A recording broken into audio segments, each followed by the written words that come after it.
What's up everyone? Welcome back to another cooking video, and today we're going to talk about queso or queso dip. Obviously I'm a huge fan, but I think besides using it as a dip, there's a couple different things you can also use it for. So it's nice to have on hand for parties, you know, like I said, we have Super Bowl coming up. It's also just nice to have on hand to show you guys how to make a good queso.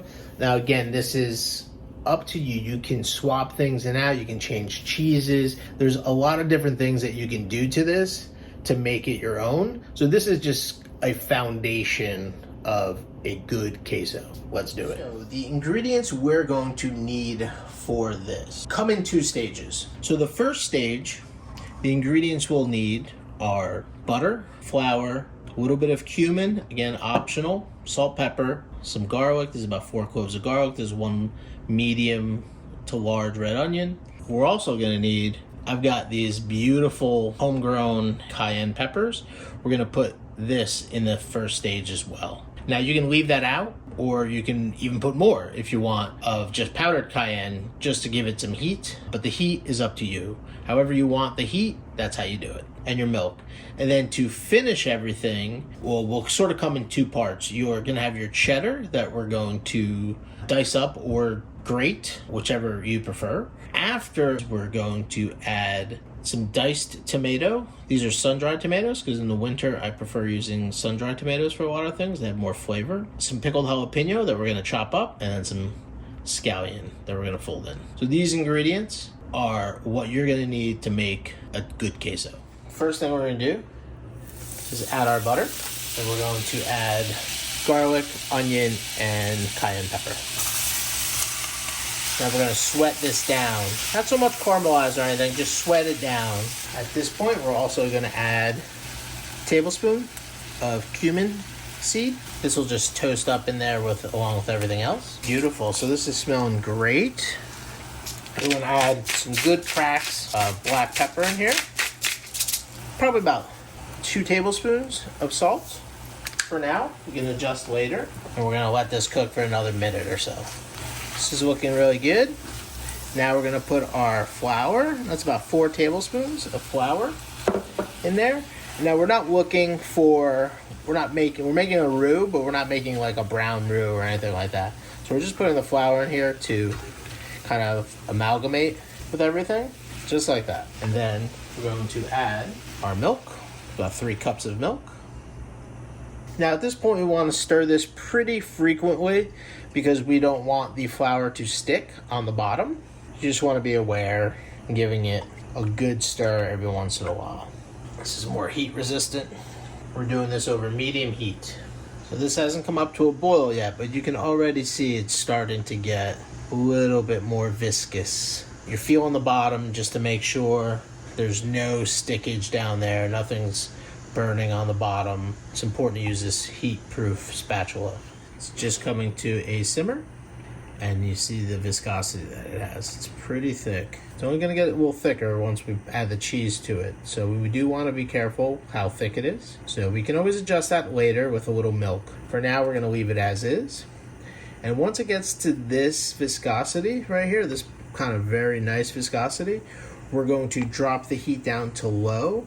We're going to cook it at this temperature for about 8 minutes. You want that raw flour taste to dissipate, and you want that flour to bloom in its entirety. All right, so we've been our 8 minutes. You can see it's a little thicker than it was before. Doesn't taste like raw flour anymore, which is awesome.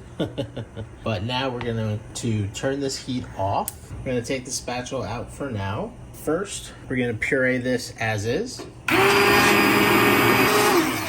See, once you puree it, it almost thins out just a little bit until you add your cheese. Oh, flavor is fantastic. Heat's right where I want it. Now we're going to add the cheese. You can do it as shredded. I just diced it. And we're gonna puree this until the cheese is totally emulsified.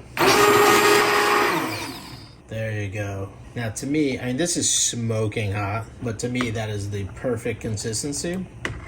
If you want it a little thicker, you can add a little more cheese to it, but I think that's pretty spot on.